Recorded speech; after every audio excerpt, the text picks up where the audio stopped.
What's up everyone and welcome back to the MMA Zone. Today, let's get started with Islam Makhachev not leaving UFC without second belt. Islam Makhachev and Belal Muhammad might train together, but from the sounds of things, the lightweight champion still has his sights set on winning a second title before retirement. And before we continue, make sure to leave a like and subscribe to help support the channel. During an interview with TNT Sports this week, Makhachev spoke about his dream of becoming a two-division champ, saying that before riding off into the sunset, somewhere down the road, he wants to win another belt. I'm not going to leave this sport without second belt. This is my goal. He's my friend. We was training last week together, and we have this guy, Ali, manager for both, and we will talk. Anything can change very quick. That's why I'm not planning to retire, and I have time. During his media day appearance, the champion said in Russian that regardless of whether Belal Muhammad or Shavkat Rakhmonov are sitting atop the division, he doesn't want to fight either guy.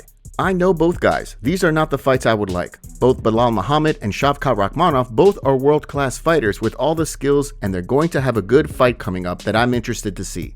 The way Belal Muhammad sees things, a fight seems pretty unlikely. During an interview with MMA Junkie's Mike Bond this week, he said that with a couple more wins, he's likely to move up to 185 to achieve double champ status. Since I had to take the long road, I've had 5 top 10 wins, so I'm at the point where I could win 2 and then go up to 185 and go double champ status and then be done with it. So like for me, I'm only looking ahead to what's next. Obviously Shavkat. So I just want to keep my focus on that. I don't want to look too far ahead. While Belal's getting ready for a fight with Shavkat Rakhmonov later this year, it looks like the winner of Saturday's lightweight title fight is in for a scrap with Charles Oliveira, who posted a video from LA ahead of the fight. Good morning, X. Chama. With the fight right around the corner, only time will tell how things play out in both divisions. Renato Moicano not happy with UFC bonuses. Since getting rid of the knockout and submission of the night bonuses in 2014, the UFC has not bumped up their post-fight bonuses over the past 10 years. Leading up to his fight with Beneil Dariush this weekend, Renato Moicano was asked by TNT Sports how important getting a performance bonus is. Although he said that he thinks it's time for the UFC to bump up the post-fight bonus amounts, that has not deterred him from wanting to go out and pocket an extra $50K. To be honest, with this inflation, this bonus kind of needs to be updated. $50K is not the same as like 10 years ago, but we'll still be good to make some extra cash. The way Israel Adesanya sees things, the fact that Moicano's riding a 4-fight winning streak into Saturday's fight has him confident that Money Moicano can keep the momentum going and make it 5 in a row. In a video for his YouTube channel this week, Izzy weighed in. I always like a guy with momentum. There's something about a guy when he has nothing to lose and you're like, ooh, 2 fights kid, what's he gonna do? But then when a guy has momentum and that energy like Moicano has, not just in the cage, out of the cage, I feel like there's something there powerful that you can harness. If I would pick, I'll go Moicano in this fight just because of the momentum and also because Dariush is coming off a long layoff. But if Dariush can stay past the first round or get success in the first round, it's going to be a hard night for Moicano. With both guys looking to try and insert themselves into the title picture, a win on Saturday would be huge for either man. Kevin Holland and Rampage Jackson get into a heated back and forth during a podcast. During an appearance on the Jackson podcast, Kevin Holland was not a fan of Rampage's joke that he made a while back when he fought MVP. So let's just say things got heated as soon as Holland appeared on the podcast. Kevin Holland went as far as to say he didn't care about his fight this Saturday against Reinier de Ridder and insisted on fighting Rampage before UFC 311. Here's the clip. Learned throughout my life is people don't like my sense of humor, it. That's usually, if you say it to me, it's usually you, so. Well, I didn't say you, I said it. Yeah, that's what I said. If you say it to me, I usually say well, you too, I don't give a And then Kevin FaceTime me and said, yo, if I come there, I gotta fight. The last thing he want to do is fight me, though. That's the last thing. No. I still want to. No, I don't give a about the fight on Saturday. No, you don't want to fight. No. I'm just being real. I'm being real with you, young buck. You I'm don't just letting you know. I'm just letting you know. This sounds good. Sometimes people don't know what they want. Yeah. You don't want to fight.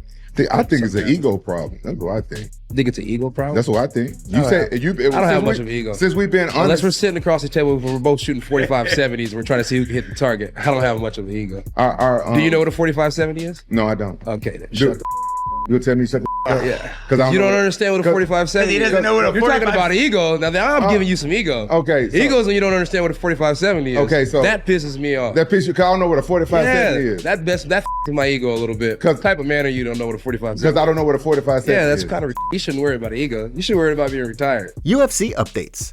Ahead of this weekend's pay-per-view, we're back with some UFC updates, starting with the removal of longtime veteran Clay Guida from the UFC's roster. The automated UFC roster watch account caught the change on the UFC's website, along with the removal of both James Yontop and Michael Figlak. Guida ended his UFC run on the 3-fight skid after fighting for the UFC since 2006. Meanwhile, Yontop ended his stint with the UFC winless, going 0-3 after a 2023 win on Dana White's Contender Series. Last but not least, Michael Figlak was released after an 0-2 stint with the promotion that most recently saw him lose to Austin Hubbard in April. We've also got an update on Patricio Pitbull, who was released after a contract dispute with the PFL. After initially thinking he was a restricted free agent, Pitbull confirmed he was officially free. In a series of posts on social media, the Bellator champion announced he was a free agent. "I'm officially unrestrictedly free." Pitbull then tagged Dana White in a separate post. "Hi, Dana White. Considering his official status as a free agent, don't be surprised to see Pitbull sign with the UFC sooner rather than later." Daniel Cormier and Islam Makhachev react to Khabib's situation. Javier Mendez might have said that Khabib Nurmagomedov has moved on from his recent dispute with Frontier Airlines, but over the course of the past week, the situation has been a major talking point in the MMA world. Leading up to Saturday's UFC 311 card, Daniel Cormier and Islam Makhachev reacted to the situation in a video for DC's YouTube channel. Despite what's been considered a pretty serious situation, the lightweight champ managed to squeeze in a joke about DC's weight. Why they kick him out like this crazy? Why they do this to my guy? I don't know. Brother, this is number one bull disrespect. Brother, I understand if they kick you out from this emergency because you're so big, maybe. Don't do that. Don't be disrespectful. Don't be disrespectful. No, this I can help because you need strength to pull the bar. Oh, you're a little bit big now. You cannot move too much. No, but all you got to do is pull the lever. That's it. But people have to go from this side. But yeah, but once I pull, I go. You go first. I go first. DC also took some inspiration from the NWA Straight Outta Compton movie by putting together a Straight Outta Dagestan t-shirt design with Khabib, Islam, and Umar together that he gifted to Umar and Islam. From the sounds of things, if Umar wins the bantamweight title and Islam defends his lightweight title, DC might have to do another version of the shirt with all three guys holding title belts like Umar suggested. Logan Paul leaks phone call with Conor McGregor. Dana White crushed the hopes of a potential Conor McGregor-Logan Paul boxing match this week during an appearance on Pardon My Take, but there might be some truth to the rumors that McGregor and Paul were trying to organize a fight. In newly released footage from the WWE star, McGregor can be heard on the phone saying that a fight, quote, can and will happen. Can happen, my man, for real, this can and will happen. If Conor McGregor wants to fight, we are running it. I mean, bro, it's an epic fight. I would love to, it would be something I would like step away from WWE for a second to go do. 250 million, Rob. 250 million, bro. I gotta take that. If Nick Khan matches that, I'll stay in the WWE.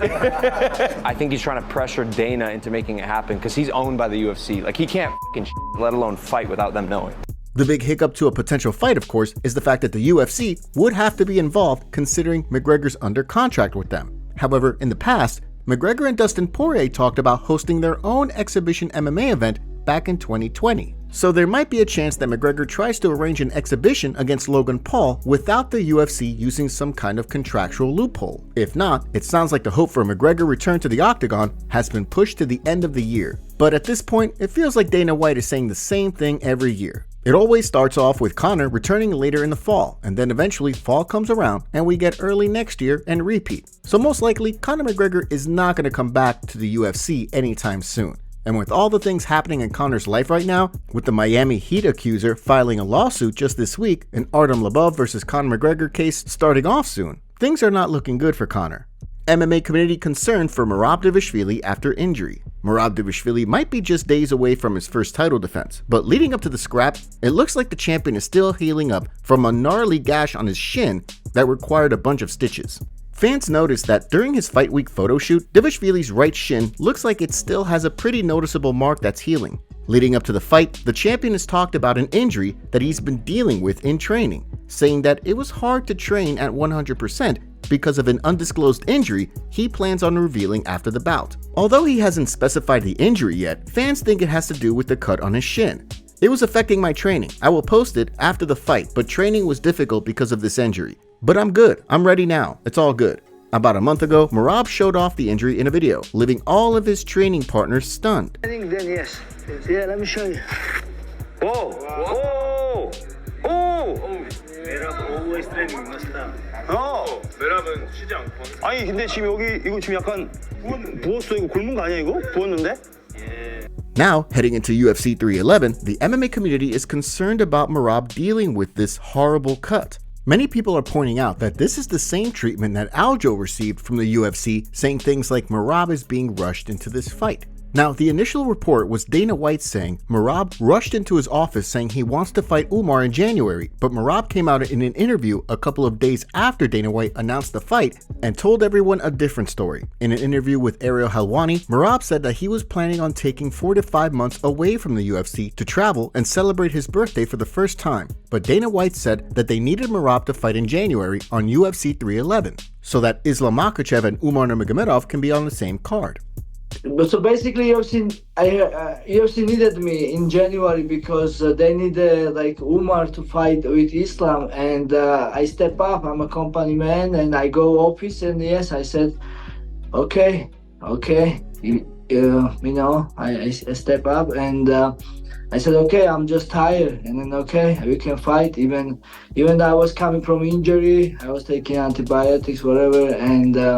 Like I said, I was helping Aljamain Sterling in camp, and I wasn't not going to fight before February, but yeah, I changed my mind. I'm a warrior, and I'm a company man, and I give favor even Umar and Islam too. They will fighting both in same card. In an interview with Guerrilla Energy, Khabib even said that Merab was forced into this fight with Umar because the UFC needed a co-main event. Now, at the end of the day, Merab can't use this as an excuse because he was the one who signed the contract.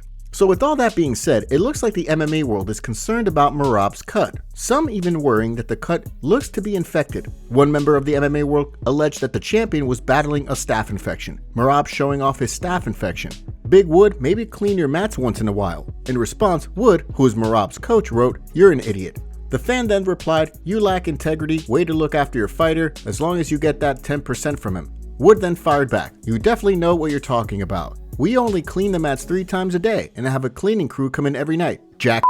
A bunch of other fans weighed in on the situation as well. Wouldn't be shocked if Cali Commission took Merab out from the fight. His leg looks horrific. Bottom cut is clearly not healed and looks infected. But who knows, the laws of nature don't apply to Merab. He can shoot 200 takedowns a fight. Maybe he's just fine. More than one fan suggested the cut was infected. It got infected, stitches don't heal like that after a month. Another added, "Major injury? Why do these guys insist on being reckless before being paid hundreds of thousands of dollars?" One weighed in writing, "So Merab has staph. GG Umar, congrats." Another member of the MMA world went so far as to confirm that it was a staph infection. Why is no one talking about Merab's leg going into UFC 311? Confirmed staph infection here. If this fight doesn't get cancelled, he's in big trouble. The striking is already heavily favoring Umar. I think the KO could be live here. Plus 260 right now for Umar inside distance. One fan who bet on the fight replied, "So the day after I drop a couple bets, pics surface of Merab and Tsarukyan possibly having staph. Merab's cut looks nasty and infected too. I'm keeping the bets, but I'm not feeling nearly as good about them now." The UFC ended up catching a stray during the back and forth as well. Merab doesn't have staph infection, it's months old, cut from training. But UFC is sleazy organization ran by a rather annoying minority of people. They brought him back into camp 2 months after title victory. Wonder if UFC likes ceasefires. With the cut going viral, it'll be interesting to see if the commission does anything about this. Do you think the fight could be in jeopardy? Let us know down in the comment section below. What's up, everybody? I have some breaking news for you this morning. Around 1 a.m. we received a call from Arman Tsarukyan, who informed us that he was experiencing significant back pain due to the injury. He feels like he is not healthy enough to compete, so he is out of the fight. Stepping in to face Islam Makhachev for the title will be Renato Moicano. Moicano's been on a tear since moving up to 155 pounds and currently holds the longest active win streak amongst all fighters in the top 10 of the lightweight division. He's won 6 of his last 7 fights, including his last 4 in a row, with 3 of those coming by finish. The guy is an absolute savage, and every fight he's in is a war. He weighed in on championship weight to be prepared as the backup in case something happened. And when we spoke to him this morning, I can tell you he wants this fight. And when I called Islam, Islam said, "Brother, I am the champion. I don't care who it is. I will fight anyone." Ladies and gentlemen, the pound for pound #1 fighter in the world, Islam Makhachev versus Renato Moicano for the lightweight title. Live tomorrow night from the Intuit Dome in Los Angeles, California. I will see you there.